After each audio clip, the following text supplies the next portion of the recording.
Hello friends, आज के इस वीडियो में हम आपके साथ शेयर करने वाले हैं कंस्ट्रक्शन साइट में किस तरीके से सेफ्टी को फॉलो करना है। इस लाइन में बहुत सारा आदमी काम करते हैं तो कुछ छोटा छोटा गलती कर देते हैं, तो उसके लिए क्या क्या फॉल्ट होता है और सेफ्टी बेल्ट किस तरीके से पहनता है वो सारा डिटेल्स आज इस वीडियो में हम आपके साथ शेयर करने वाले हैं। तो चलिए वीडियो को स्टार्ट करते हैं। तो फ्रेंड्स, ये हमें बता रहा है कि इस कंस्ट्रक्शन साइट में आने से पहले मुझे देखिए, मतलब हमको एक बार देख लीजिए क्या क्या पहना हुआ है, मैं क्या क्या पहना हुआ हूँ, आप उसी चीज़ को फॉलो करिए, बस वही वो कहना चाह रहा है। तो चलिए देखते हैं वीडियो में। तो फ्रेंड्स, अभी आप जो स्क्रीन में देख रहे हैं ये एक सेफ्टी बेल्ट है जिसे फुल बॉडी सेफ्टी हार्डनेस भी कहते हैं। तो चलिए देखते हैं इसको पहनने से पहले क्या क्या चेक करना चाहिए, इसमें क्या क्या फॉल्ट है, क्या क्या देखना चाहिए।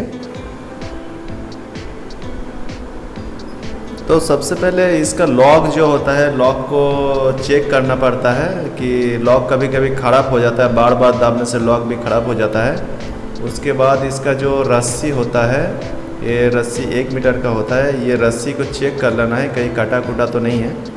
तो सबसे पहले रस्सी को भी एक बार चेक कर लेना बहुत ही ज़रूरी होता है, क्योंकि सारा अगर बाई चांस आप ऊपर से गिर जाएंगे या कुछ भी दिक्कत एक्सीडेंट हो जाएगा तो ये सारा लोड इसी रस्सी से थाम लेगा।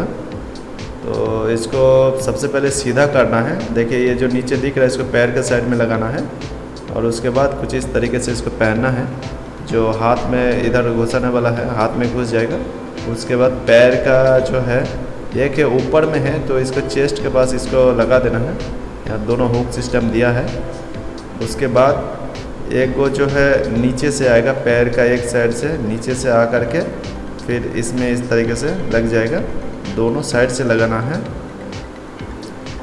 तो जैसे ही आपका ये दोनों साइड से लग जाएगा उसके बाद से एक बार आपको हाथ घुसा के देखना है। अगर ये ज़्यादा टाइट है तो भी प्रॉब्लम है, क्योंकि आपका सामान दबने का चांस रहता है, तो इसीलिए इसको थोड़ा सा लूज ही छोड़ दीजिएगा। अब ज़्यादा लूज भी नहीं करना है, इतना इसमें रखना है, ठीक है, ताकि हाथ घुस जाए। अभी कोई आदमी क्या करता है, एक गलती कर देता है, उसमें रस्सी गांठ लगा करके फिर एंकरिंग करते हैं, लेकिन ये बिल्कुल गलत तरीका है। इसको कभी भी आप गांठ मत लगाइए। अगर इसको आपको पहन के ऊपर जाना है तो यहाँ देखिए हुक सिस्टम दिया रहता है, आप उसको वहाँ पर टांग दीजिए। उसके बाद से फिर आप ऊपर में जाइए और जहाँ पर आप जॉब में करेंगे फिर वहाँ पर जा कर के आप इसको एंकरिंग करिए। और कभी भी आप कंस्ट्रक्शन साइट में काम करते हैं तो सेफ्टी जैकेट का भी इस्तेमाल ज़रूर करिए, और हेलमेट भी रहना बहुत ही ज़रूरी होता है, और पैर में सेफ्टी शूज तो एकदम कंपलसरी रहना ही है। अभी आप जो स्क्रीन में देख रहे हैं इसको लाइफ लाइन कहते हैं, और लाइफ लाइन जो है ये हमारा सेफ्टी बेल्ट से फंसा रहता है। तो अगर बाई चांस पैर स्लिप हो गया या कुछ हो गया तो सारा लोड इस लाइफ लाइन में आ जाता है, तो इसीलिए इसको ज़िंदगी का डोर कहते हैं। चलिए अब जानते हैं लाइफ लाइन का कितना mm का इसका वायर होना चाहिए। ये एक सीलिंग का रोप होता है जो कि कम से कम 8 mm का होना चाहिए। एक बात हमेशा आप ध्यान रखिए, आपका जो हुक होता है उसका अच्छा कंडीशन होना चाहिए, क्योंकि बाई चांस ये ख़राब हो जाएगा तो आप अगर स्लिप भी करता है तो और ये अगर काम नहीं करता होगा तो ये आपको निकल जाएगा सीलिंग से, फिर आपका ख़तरा हो जाएगा। इसीलिए कभी भी हुक को बढ़िया से चेक करें, उसके बाद ही आप उस बेल्ट को पहनिए, और उसके बाद ही इतना हाइट का जो वर्क होता है उसको करने के लिए आप ऊपर में आइए। यहाँ पर एक चीज़ जो मोस्ट ध्यान देने वाला जो बात है, वो जो आपका जो लाइफ लाइन आप बांधे हैं, जो चीज़ में आप बांधे हैं उसमें कम से कम 3 किलम रहना बहुत ही ज़रूरी है। अगर 3 किलम आप नहीं देते हैं तो फिर आपका लोड आने से वो कभी भी फिसल जाएगा या फिर स्लिप हो सकता है। इसीलिए जो यू कलम रहता है उसको कम से कम 3 गो यू कलम से टाइट करिए, उसके बाद ही उसमें आप अपना बेल्ट को एंकरिंग करिए। या फिर आप अगर लाइफ लाइन नहीं है, अगर आप ऐसे जगह में खड़े हैं जहाँ पर लाइफ लाइन का ज़रूरत नहीं पड़ता है, अगर आप तो वहाँ पर भाड़ा का पाइप है तो इस तरीके का भाड़ा का पाइप का ऊपर में आप बेल्ट को फंसाइए। एक बात कभी भी हमेशा याद रखिए, आपका बेल्ट सर का ऊपर, मतलब आपका कंधे का ऊपर ही रहना चाहिए, क्योंकि आप नीचे रख देंगे, ज़्यादा नीचे रह जाएगा तो फिर आप कभी भी अगर पैर स्लिप हो गया तो क्या होगा, पूरा आप नीचे गिरेंगे तो नहीं, लेकिन आपको ज़्यादा चोट लग जाएगा। और इसमें अगर ऊपर रहेगा तो आप ज़्यादा ऊंचाई से मतलब नहीं गिरेंगे, तो इसमें थोड़ा चोट कम लगने के चांस रहता है। इसीलिए कभी भी आप सेफ्टी बेल्ट का जो एंकरिंग करते हैं इसको कभी भी थोड़ा सा हाइट में ही लगाइए, ठीक है। देखिए इस तरह का एक आदमी यहाँ पर लगाया हुआ है जो कि बहुत अच्छा तरीके से ये काम कर रहा है, अच्छा तरीके से ये सेफ्टी बेल्ट को फंसाया हुआ है। कुछ इसी तरीके से आपको भी सेफ्टी बेल्ट को फंसाना है। आपको एक चीज़ हमेशा ध्यान रखना है, आपको किसी भी सेफ्टी वाला का दबाव में आकर के ये काम आप नहीं करें, क्योंकि जो बेल्ट होता है वो आप ही के ज़िंदगी को बचाएगा। आप किसी को दबाव में आकर के तो ये नहीं कर रहे। अपना जान बचाने के लिए ज़रूर आप इस तरीके का एंकरिंग करिए, उसके बाद से ही आप सेफ्टी बेल्ट को ऊपर में लाइफ लाइन में फंसाइए, और सेफ्टी बेल्ट को एंकरिंग करने के बाद ही आप जॉब को स्टार्ट करिए। पहले सेफ्टी बेल्ट में एक ही रस्सी दिया हुआ रहता था, लेकिन अब इसमें डबल सेफ्टी का रस्सी दिया रहता है। तो आप अगर कभी भी ऊपर में चढ़े तो एक को खोलिए, एक को लगाइए। आप अगर इस तरीके से सीढ़ी में चढ़ते हैं ऊंचाई में तो एक को पहले ही लगा रहना चाहिए, उसके बाद जब से थोड़ा सा उठ जाएंगे तो उसका दूसरा फंसाइए, तभी फिर एक को खोलिए। एक लगाना है, एक खोलना है, इसी तरीके से आपको ऊपर की तरफ चढ़ना है। हाइट वर्क में सबसे ज़्यादा ऊंचाई से गिरने का चांस रहता है, इसीलिए कभी भी कोई जगह अगर ओपन रहता है, कहीं कहीं ऐसा होता है कि जाली वहाँ पर नहीं रहता है, हम लोग भूल जाते हैं, तो उस जगह को इस पाइप के माध्यम से घेर दीजिए ताकि कोई दुर्घटना का शिकार ना हो जाए। और आप कभी भी ऊंचाई में काम करें तो आगे पीछे ऊपर नीचे बाएं तरफ चारों तरफ देखने के बाद ही आपको पैर आगे पीछे करना है। वीडियो लास्ट तक ज़रूर देखिएगा, क्योंकि वीडियो का लास्ट में दिखाया गया है कि बिजली का झटके से कैसे बचा जाए। अगर आपको बिजली का झटका लगता है तो कैसे हम बच सकते हैं। तो जो कंस्ट्रक्शन साइट में जो लोग काम नहीं भी करते हैं, तो हर घर में तो बिजली होता ही है, तो बाई चांस किसी को कुछ प्रॉब्लम हो जाता है, भगवान ना करे किसी को कुछ हो जाए, तो किस तरीके से बचा जाए उसके लिए कुछ इसमें टिप्स दिया हुआ रहता है। तो चलिए जानने की कोशिश करते हैं। कभी भी अगर किसी का बिजली का झटका लगता है तो उसको हम लोग जल्दीबाजी में हम लोग छुड़ाने के लिए जाते हैं, लेकिन इस तरह का नहीं करना है।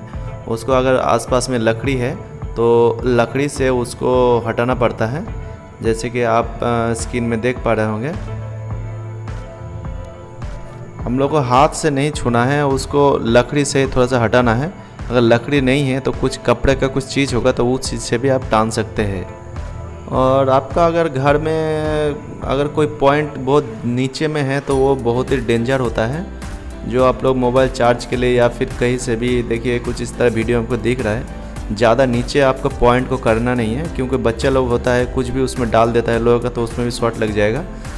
अब जैसे कि स्क्रीन में देख पा रहे, इसीलिए कभी भी आप बोर्ड जो होता है थोड़ा सा ऊपर में ही रखिए ताकि बच्चा लोग से दूरी बना रहे। और अगर घर में कुछ भी आपका प्रॉब्लम होता है या फिर कंस्ट्रक्शन साइड में भी कुछ प्रॉब्लम आता है इलेक्ट्रिक के बारे में, तो आप इलेक्ट्रिकल जो काम करता है, जो इलेक्ट्रिशियन होता है, आप उसका सहारा लें। आपने से ज़्यादा छेड़छाड़ ना करें। अगर कुछ ऐसे प्रॉब्लम है तो बिजली जहाँ से आता है उस लाइन को सबसे पहले काट दीजिए, अगर संभव है तो। अगर नहीं काट सकते हैं तो फिर लकड़ी से आप छुड़ा सकते हैं। और अगर बिजली का झटका लग चुका है तो फिर उस आदमी को अगर वो पानी मांगे तो जल्दी पानी मत दीजिए, क्योंकि पानी देने से उसका जो हार्ट थोड़ा ब्लॉक हो जाता है तो और वो प्रॉब्लम हो जाएगा। इसलिए कभी भी अगर इस तरह का प्रॉब्लम आता है तो उसको तुरंत पानी मत पिलाइए। सबसे पहले आप उसका दिल का धड़कन को थोड़ा कान से सुन लीजिए, माप लीजिए कि चल रहा है क्या नहीं। तो उसके बाद अगर ठीक ठाक है तो उसको थोड़ा सा उल्टा, लकड़ी जहाँ रहता है लकड़ी का ऊपर या फिर टूल्स का ऊपर रहता है तो उसका ऊपर ही उसको सुला देना है, मिट्टी में नहीं सुलाना है।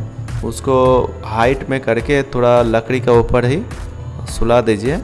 उसके बाद उसके फेफड़ों में थोड़ा थोड़ा हल्का हल्का आप चाप दीजिए। चाप देने से थोड़ा थोड़ा करके उसमें ऑक्सीजन आना स्टार्ट हो जाता है। उसका देखिए पीठ का बल ही इस तरह का सुलाना है। उसके बाद से पीठ की तरफ से ऐसे ऐसे उसको प्रेशराइज करना है। इस प्रक्रिया को 10 से 12 बार करना चाहिए। कभी भी किसी को बिजली का झटका लगता है तो उसका जो दिल का धड़कन होता है वो थोड़ा सा रुक जाता है या फिर स्लो हो जाता है। इसीलिए कभी भी कुछ इस तरह के प्रॉब्लम आ जाए तो उसको पहले सुता दीजिए। उसके बाद में उसका मुंह का अंदर में उसका नाक तो थोड़ा सा बंद करके जोर से सांस आप लीजिए, उसके बाद उसके मुंह में सांस को जोर से ठेलिए।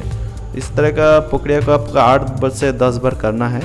तो उसमें क्या होगा, उसका अंदर का जो हार्ट है जो बंद हो चुका है वो खोलने का चांस रहता है। और आपको इतना प्रेशर देना चाहिए कि मरीज़ का छाती जो है थोड़ा सा फूल जाए। और अगर किसी को बिजली का झटका लग जाता है तो थोड़ा 2-4 मिनट रुकने के बाद ही उसको हॉस्पिटल में ले जाने की कोशिश करिए। हॉस्पिटल ले जाना ही बेटर रहता है। उसके बाद फिर भी कुछ प्रॉब्लम सॉल्व नहीं हो रहा है तो आप तुरंत उसको डॉक्टर के पास ले जाएं, इसी में भलाई होगा। तो फ्रेंड्स, ये था आज का छोटा सा इन्फॉर्मेशन।